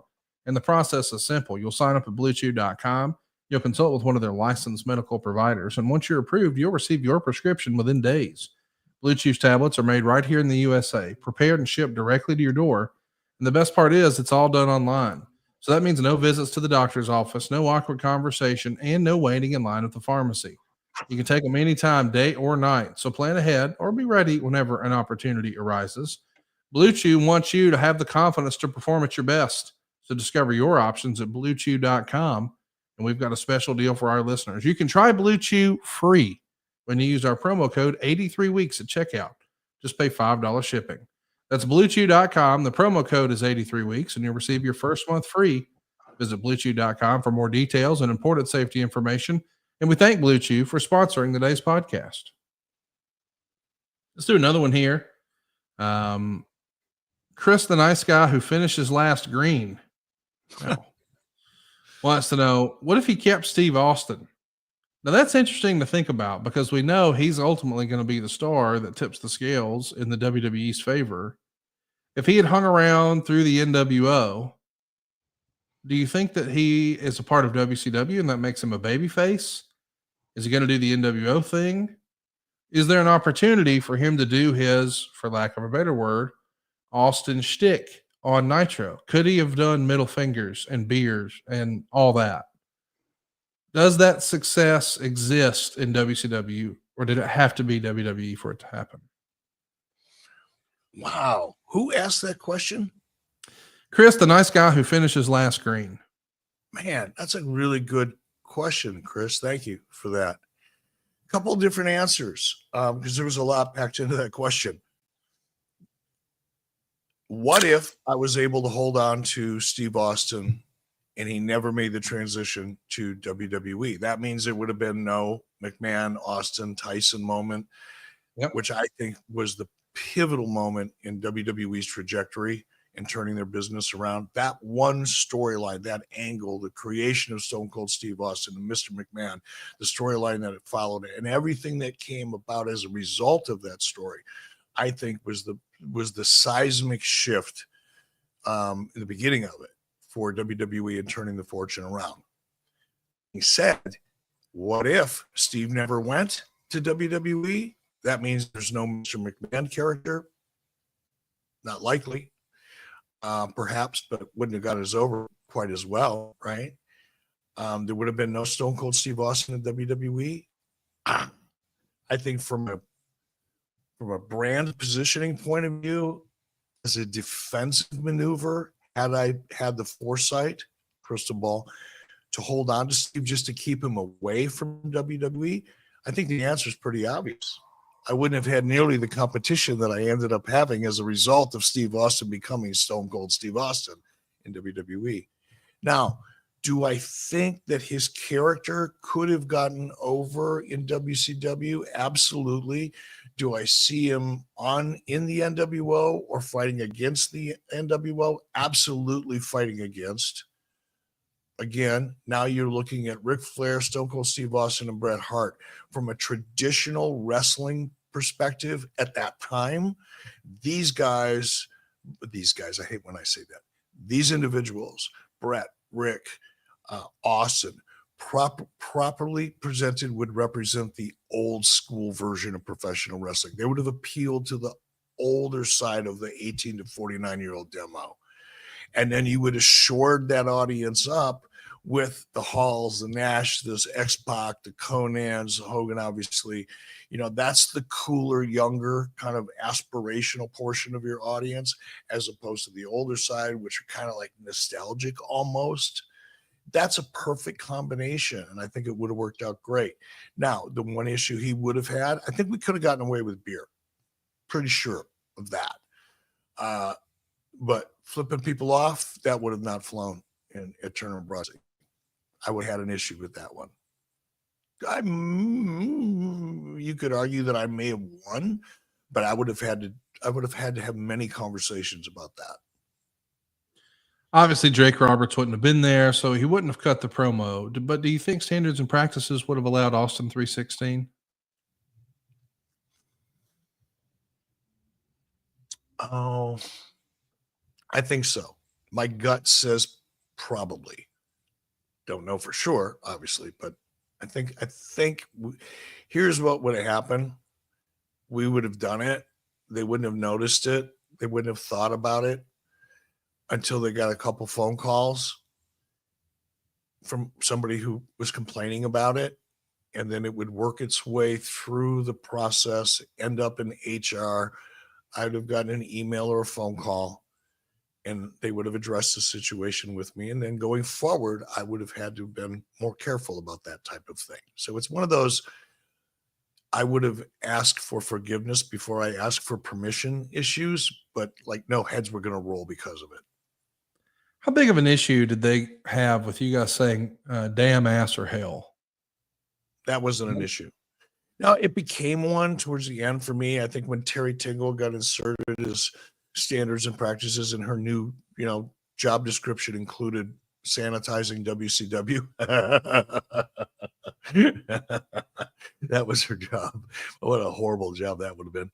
But I think she was a little, she was new. She didn't know what she was dealing with. This professional wrestling thing was so far outside of her wheelhouse. She probably never spent 2 minutes watching it. And now she's in charge of trying to harness this animal that lives on the edge of saying inappropriate things, because that's kind of the essence of what we do. We say things that people get angry about, and then we fight. More often than not, we cheat while we're fighting, and we use garbage cans and sinks and pipes and shovels and all kinds of accoutrement. So, yeah, it's a little silly business anyway. And for somebody that knows nothing about it to come in and try to control it, she was in over her head. And I think she overcompensated in the beginning. So I think towards the end, when she was really trying to prove that she should have that job, it got a little crazy. It's so fascinating to me to think about these what ifs, because the idea of Stone Cold drinking beer on Nitro and stunning the whole NWO. That's pretty exciting. I could get behind it. I could see it. Could have been magic.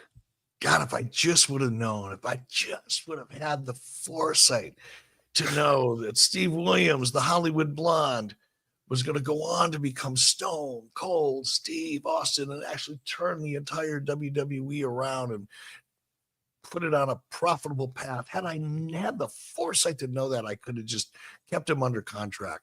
None of that would have happened. Oh, well. Rebecca Meow. How about that? like We got a lady listening. Says, what if Vince Russo was never hired by WCW and instead the position was given to Bobby Heenan? I feel like that could have been fun. You know, we all know what a great performer he was in the ring, as a manager, as a commentator, just as a personality in wrestling. But I'm sure he knew a thing or two about the business. How would he have done creatively or managing all these different crazy personalities in the wrestling world? Could he have done it? Maybe when he was younger, but the Bobby Heenan that I worked with and got to know wouldn't have lasted 5 minutes.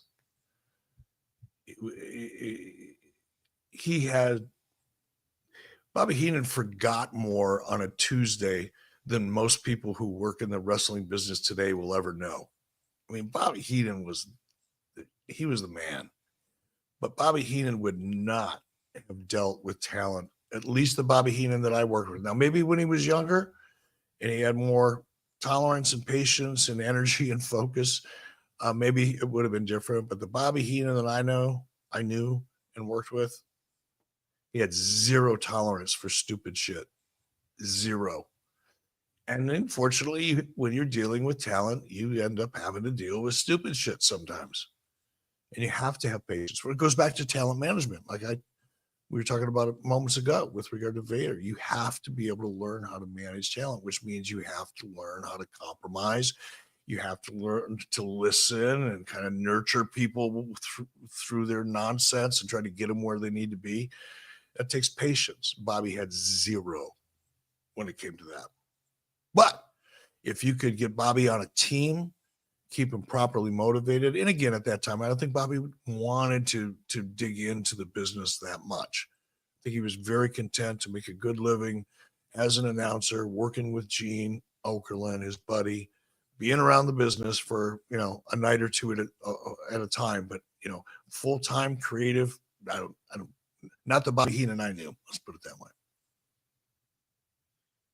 Brian Wiseman says, what if he's talking about you, joined WWE at the start of the Invasion storyline and they came in as the NWO attacking WWE? So we know the Invasion was a giant fumble, but in an alternate universe, Hulk Hogan, Scott Hall, Kevin Nash, Eric Bischoff, they show up to start the Invasion angle. How different does the wrestling look now, do you think? I think the angle would have worked. I think the timing of it, the shock value of it, things that we saw that did already work. When I came in and was made general manager, the shock value kind of worked for a couple of years. Yeah. That would have still been there, maybe even more intensely, and with, frankly, a better story. There was no real story. Well, there was an excuse. There was a setup for bringing me in, but it wasn't really a great story. It was just a setup. There's a difference. But I think had I been able to come in as part of the Invasion and there would have been a decent story behind it, the impact would have been pretty good. And who knows what would have been different. Certainly the NWO storyline would have been a lot different because that was stupid. The way the NWO was introduced made zero sense. I don't know who convinced Vince, or Vince convinced himself to, be the one that revealed that he's bringing in the NWO to destroy his own company. Was about as dumb of an idea as I've heard in a while at that point. But could have worked. Let's talk a little bit about, and I'm trying not to be negative here. I don't want you to be negative here. I want you to try to find a way to do that because I know it's going to be easy to do that. But Michael says, what if the pandemic never happened? Would we be seeing the boom WWE is currently on, or would the momentum have shifted to AEW? Like the pandemic changed a lot of wrestling, changed a lot of the world. With the benefit of hindsight, you can't help but think that that probably seriously hurt AEW. I mean, they start in October. I think their first TV show was October of 19. And by March of 2020, so you're less than 6 months in, you can't run shows in front of live crowds anymore. In an alternate universe, without the pandemic, what do you think WWE and AEW look like today? Same as they do now. Okay. The pandemic hurt WWE as much as it hurt AEW. And I get your point. AEW is a new company, but AEW is a new company with a tremendous amount of goodwill. And that goodwill stuck with AEW all the way through the pandemic.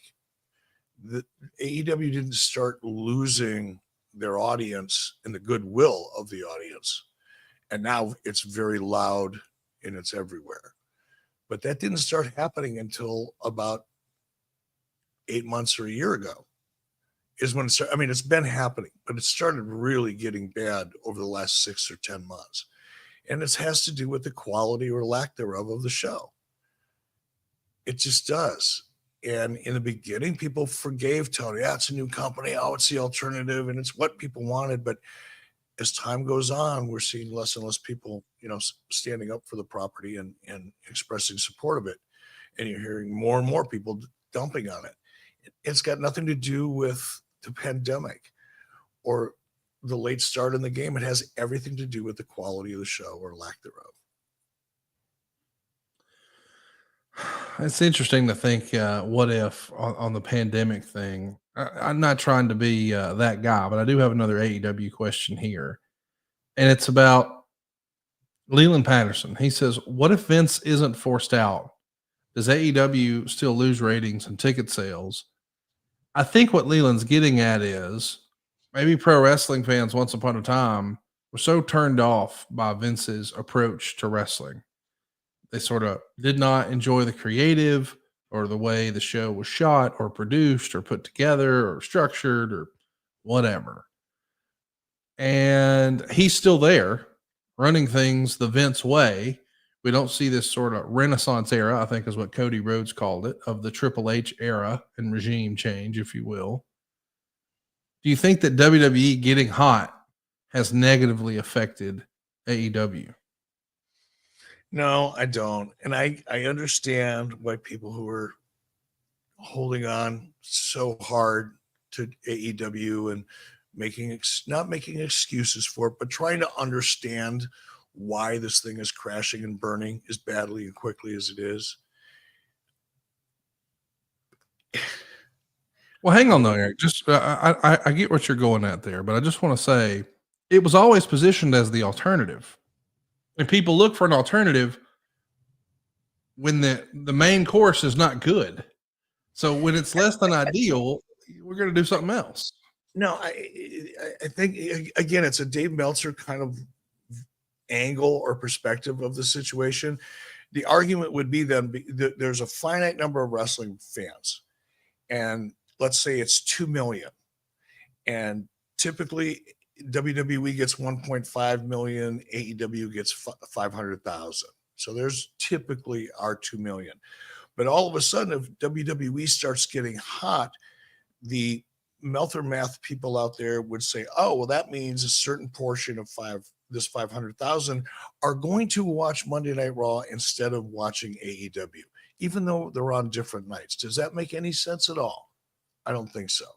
I think what happens is when WWE gets hot, more people who are former viewers, casual viewers like me, quite honestly, that tune in and out seasonally in terms of watching it for entertainment. Yes, I watch it for different reasons sometimes, but typically if I'm going to consume professional wrestling as something I just want to do to escape for an hour or two, it's seasonal. It'll happen probably more in the wintertime than it does in the summer or the fall, because I'm outdoors doing shit like most people during that period of time.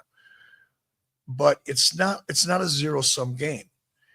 I think the WWE audience will grow based on the buzz, based on the quality of the storytelling, whatever we're seeing out there in pop culture, that audience will grow because people that formerly watch WWE who possibly don't as much anymore will come back and check it out. It's not like they have to rely on stealing them or taking them from AEW. That's a zero-sum game, Meltzer math mentality, and it doesn't exist in television. And I think that people are trying to justify why AEW is as bad as it is, and by saying, well, it's just because WWE is hot. No, it's not. It's because AEW isn't. And it's because the creative isn't. That's the only reason. It's not the competition. It's not which way the wind's blowing. It's not politics. It's not who's watching news. It's not the WNBA. It's what's the quality of the product? If it's good, people will watch. If it's not, they won't. Well, I know what you're saying about, well, if it's on a different night, it's not really competitive and all that sort of thing. But I will say this. I think there's a lot of married folks who watch wrestling, and it's usually a compromise. There's pretty much no way I'm going to be able to sell at my house. We're going to watch wrestling on Monday night, and then on Tuesday night, and then on Wednesday night, and then on Thursday night, then on Friday night, then on Saturday night, because there's wrestling on all of those nights. So I do think there's a lot of husbands out there who like wrestling and their wife tolerates it, but she doesn't want all of their televiewing watching time, because a lot of times moms and dads, man, they're out working, running kids around to ball practice and getting to the grocery store and cutting the grass. And now we're going to eat supper and we're going to watch TV together. A lot of people's sort of family time together is gathered around the living room watching TV. That's just what it is. And if only one person in the house, maybe dad, maybe the son, wants to watch wrestling and we're going to do this as a family, you probably do have to pick your poison. You can't watch it 6 days in a row. Like the rest of the household's going to revolt, right? Maybe. I'm sure there are some families like that. I know if I said this, and look, I could justify it. I could say, but honey, I talk about wrestling on my podcast and Wise Choices, and I should be doing more content. And I could justify watching wrestling, 6 days a week. Doesn't mean my wife would buy it. I could justify it, but she wouldn't buy it. I may get one night a week in prime time where she would say, okay, I'll read a book while you're watching whatever you're watching, but not like 2 hours, 3 hours, 2, 3, 4 nights a week. That would never happen in my house. So I agree with you. But what percentage is that? We're talking about such a small number of people that may fit into that category that are watching WWE because they only get to watch 1 hour a week or 2 hours a week based on your scenario and mine in real life. Yeah, I'm going to pick the one that's most entertaining. If it's AEW, I'm going to pick that. If it's WWE, I'm going to pick that. It still comes down to which one's more entertaining. If you've only got a limited amount of time, that means your time is very valuable. Where do you want to spend that resource? On something that's really not that interesting or entertaining, or something that is? Well, that's what I was getting to is when WWE is strong like it is right now, I feel like more people pick WWE. It's more compelling television. But if WWE was just not watchable, and it's not that long ago, it was not very enjoyable. I do feel like AEW probably lost some market share when WWE started doing really well creatively again. I say that because I know you said it's how many people are we talking about? It's such a small, but if I was to ask you, hey, what is the real demo of your average WWE fan? How old do you think the average WWE fan, based on Nielsen media ratings, are? I think we would both agree it probably fits into that married watching TV with a wife demo. 40 up. Yeah. So I know there's single dudes out there over 40. I know a few of them, but most of my friends in their 40s or 50s, they're watching TV with a woman who probably respectfully, she'd rather watch Netflix. But here's what I know for sure. We're all going to agree to disagree on what wrestling is better. But there's no disagreeing that Henson Shaving makes the best razor you've ever held in your hand. Here's what I mean. If you were born after 1970, there's a very good chance your first razor was a multi-blade razor. I know mine was. These razors have been the status quo for over half a century, but where's that really gotten us? According to a recent study, 2/3 of men expect some irritation when they shave. but there's virtually no information on how to prevent irritation, only on how to treat it. Over 2 billion plastic razors enter the landfill each year in the U.S. alone. The razor blade model leads to high operating costs, and more people are opting to either stop shaving or explore more invasive hair removal methods. And this is why Henson Shaving wants to change the industry, not through gimmicky subscriptions or stupid moisturizing strips, but through groundbreaking research on the impact that shaving has on your skin. And here's the dirty little secret about the razor business. Even the cheap dollar store razor will give you a reasonably smooth shave. Yes, even those disposable razors. The trick is removing the hair without a negative outcome to your skin, meaning no irritation or razor burn or ingrown hairs. Henson wants to change the paradigm away from getting a smooth shave to getting a skin-friendly shave.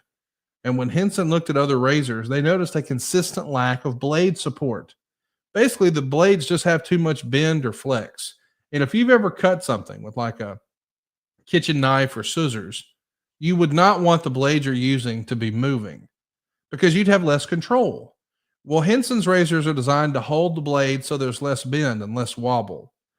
Henson makes the razors with their aerospace machine shop in Canada. It's also made parts for the Mars rover and the International Space Station.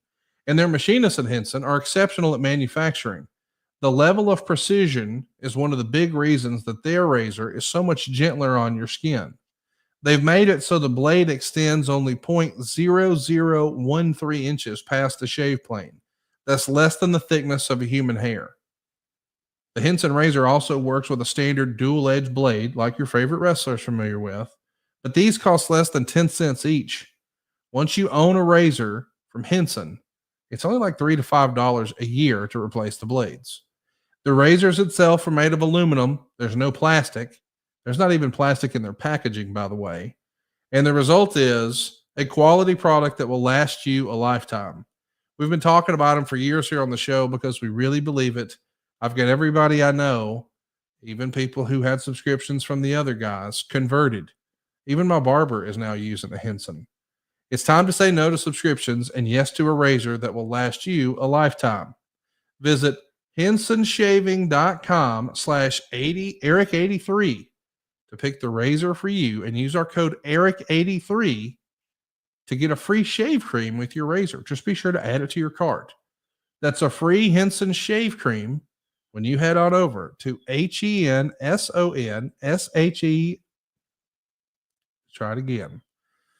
HENSONSHAVING.com/Eric83 and use the code Eric83. That's hensonshaving.com/Eric83. One more time, hensonshaving.com/Eric83, and the promo code is Eric83. How about that, Eric?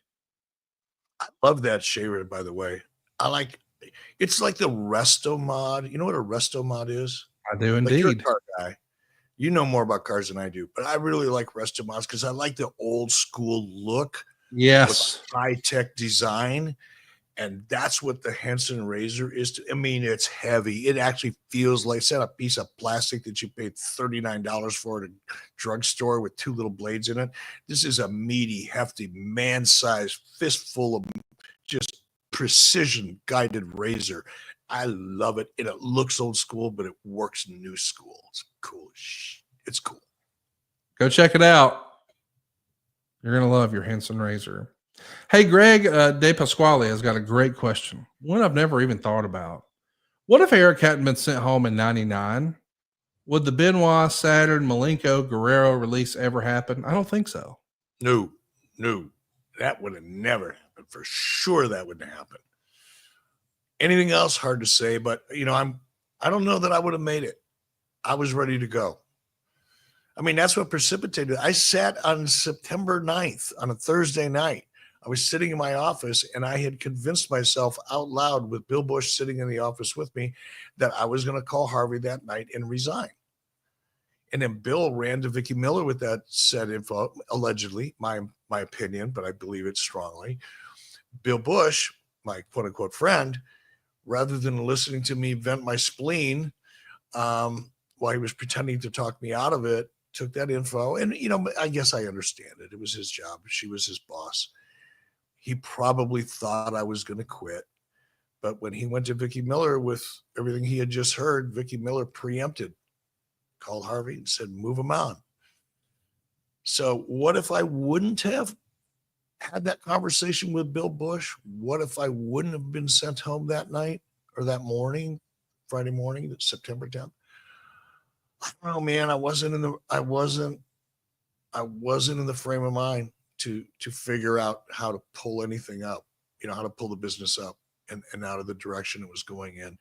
That's why I was in the position I was in and why I was frustrated as I was, because internally I could not win the fight I was fighting internally at WCW. That was the source of my frustration. So had I just stuck around, it would have just got worse. That's what would have happened. But I would not have let those guys go. That I wouldn't have done. Sammy has a great question here. What if Kenny and the Young Bucks signed with WWE back in 2019? I don't know that everybody listening to this recalls, but Kenny Omega, Cody Rhodes, and the Young Bucks all had offers from WWE. And ultimately, they wind up sticking together, deciding not to take the WWE offer and go on this AEW journey or experiment, whatever it was at the time, together. But in an alternate universe, what if Kenny and the Bucks signed with WWE? What would that look like? Well, you know the answer to that better than I do, because I don't know Tony, and I think you probably know him a little better than me. But would Tony have stepped up to launch AEW without those three individuals? I would say probably not. I would agree. Isn't that crazy to think? Yeah. And for them, not only financially, but obviously for Cody, it was absolutely the best move. Yes. Much like it was Steve Austin's best move to leave WCW. Well, I helped, but to end up in WWE eventually after spending a minute in ECW. It was just the right move at the right time for the right guy. Clearly, that's the case with Cody. Now, Kenny got a big check. Bucks got big checks. Career-wise, aside from the financial part, can we honestly say that their career has moved forward in a positive way? I guess that depends on your perspective, and certainly their perspective is the only one that matters. They're making a lot of money, but are they happy with where they're at in their careers at this point in those careers? I can't imagine they would be, unless they only care about the money. Isn't it interesting the way the narrative is flipped? I mean, for years and years, the idea was, hey, if you go to WWE, you'll make a bunch of money, but you're not going to be happy. You won't be in charge of your in control of your career. You won't be in charge of your creative. You won't have a say on who you wrestle or when you wrestle or how you wrestle. And it's going to be a grind, but you're going to make a bunch of money and you'll be a bigger star worldwide. You'll be able to hit the autograph circuit, even if you never really made main events. There's a whole lot of guys out there who are making a 6-figure income 35 years later off of things they did in the WWE. And they never were the world champion or main evented a pay-per-view or anything like that. So that was sort of the path that a lot of people knew was the trade-off. Hey, on the indies, they have to fly me in first class and I get to pick my opponent and I get to pick whether I win or lose. They have much more control on the independents. But when you go to work for the WWE, you'll make a bunch more money, but maybe you won't have as much fun. And it feels like when AEW came along, it was like, hey, now you can make the same money and have a little more influence, have a bigger voice, maybe be more fulfilled creatively. But now enough time has passed and you hear people who are frustrated with their lack of camera time or being frustrated that they're stuck in catering. And it almost feels like you're reading things now that people used to read about WWE back in the day. I think it's interesting the way that's all flipped, because from a career perspective, if we're just talking about dollars and cents, Kenny Omega and the Young Bucks absolutely made the right call. Creatively, I'm not so sure. Before Kenny Omega and the Young Bucks went, the Young Bucks were heralded before AEW started as being these true rebels who made it on their own. They got their damn shirts in Hot Topic. They had LJN action figures. They sold the sponsorship to Cracker Barrel for the first pay-per-view. I mean, these guys were piercing through what we knew and expected from independence and taking it to new heights. I mean, All In was the proof in the pudding in more than one way. And Kenny Omega was regarded as being the best wrestler in the world. He was the best bout machine. And I don't know that anybody really thinks about either of those parties now the same way that they did in 2019. But man, they're making so much more money. I guess my follow-up to that would be, what would you say the odds are that before they hang it up and they're done, that we see at least one Kenny Omega or Young Bucks match in WWE? I don't know. I think Kenny's got, where is he at physically? I know he's had a bout with diverticulitis, and by the way, I'm pretty familiar with that one. Spent a little time with that one myself a few years ago. Almost died as a result of it. So, I mean, it's a serious condition that, by the way, doesn't ever go away. Diverticulitis is not something that's curable. It's somewhat manageable, but it's not curable. Once you have it, you have it. So how does that affect Kenny going forward in terms of him being cleared to compete and what he can do and can't do? I don't know. If he's not 100% clear and he's not 100%, I mean, we haven't seen him in a ring in a long time. What's he look like in the ring today versus what he looked like in the ring last time we saw him? Again, don't know. We'll find out. Here's what I mean, though, with regard to what can happen to your career. And yes, Kenny Bucks definitely, from a financial perspective, definitely made the right move. Cody was able to leverage it. I don't think he went into it with this idea, but was able to, as it turned out, leverage that time in AEW to come back in a much more powerful way than he left. Good on him. It worked for him too.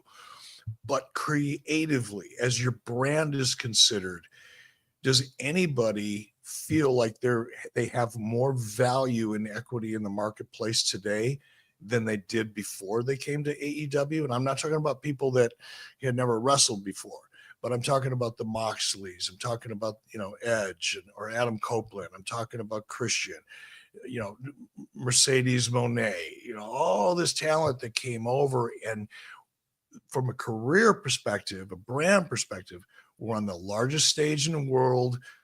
More people, more eyeballs on them than anybody before them or after them, at least in WWE. And now they're moving over to AEW, where, quite frankly, I think Mercedes Moné's character has just taken a giant hit. Her brand has been severely damaged as a result of being involved with AEW television. Now, here's the really funky part. It used to be, but you're going to go to WWE. You're not going to have any control. You're not going to know who you're going to wrestle. You don't have any say in it, blah, blah, all of which was true. But now you get to go to AEW. And in Mercedes' case, she's got creative control and her own personal writer, who I happen to know and respect. And she not only is able to do whatever she wants to do, she's got a right to do it. And she's still losing ground as a brand. So when you talk about Kenny and you talk about where the Young Bucks are today, I think their perceived value was much greater before going to AEW than it is now because of being in AEW. The entire brand of AEW takes the talent down with it in terms of perception. So I hope they're making a lot of money. Do I think we'll see him in WWE? I really don't, because of what I just said. I think the perception of them has been taken down enough that it's just probably not as attractive to WWE as it would have been 3 or 4 years ago. Would you like to bet your hair on it? No, you're not doing that to me again. You think you're just going to slide those in, and because you know how spontaneous I am, and I don't think before I talk, and I jump out in front of the shit, but not that time. I would be really surprised if one day, I'm not saying they're going to be there forever, but I'd be really surprised, because never seems like such a rare thing in wrestling. I'd be really surprised if neither the Young Bucks nor Kenny Omega ever have another match in WWE. Well, maybe they will. maybe it's a nice way to. Well, never mind. I'm not going to say it. It's too negative. Go ahead. Let's keep it. Well, listen, we've got a lot of fun questions that we didn't get a chance to get to. We've already reached the 2-hour mark. Maybe we'll do more of these as a bonus right here at 83weeks.com. We're going to be live. So if you haven't already, hit the subscribe button, turn on your notifications bell. You don't want to miss us the next time we're live. Next week, no what ifs. We're talking about the Disco Inferno, the good, the bad, and the ugly. That's going to be fun. But before we do, one last question. James wants to know, what if Eric passed up on doing this podcast? What does he think he'd be doing with his time instead? Man, I don't know. I mean, I've actually started getting a little busy over the last 6 months. I'm getting involved in things I never thought I would get involved in again. I'm interested in things I didn't think I would be interested in again. Getting opportunities that I never thought were going to come my way again. And none of that would be happening if I wouldn't have done this podcast with you, Conrad. So crazy. And the team. So I can't even imagine that, because of all the things that I have going on in my life that I'm having a blast with. Almost all of them are connected in one way, shape, or form to this podcast. So when I say thank you for listening to this podcast and supporting this podcast, and when I thank Conrad and Dave Silva and everybody else who's on this team, Dave Green, Taylor, everybody who's on this team, I really freaking mean it, because I can't even imagine what I'd be doing without it. That's the truth.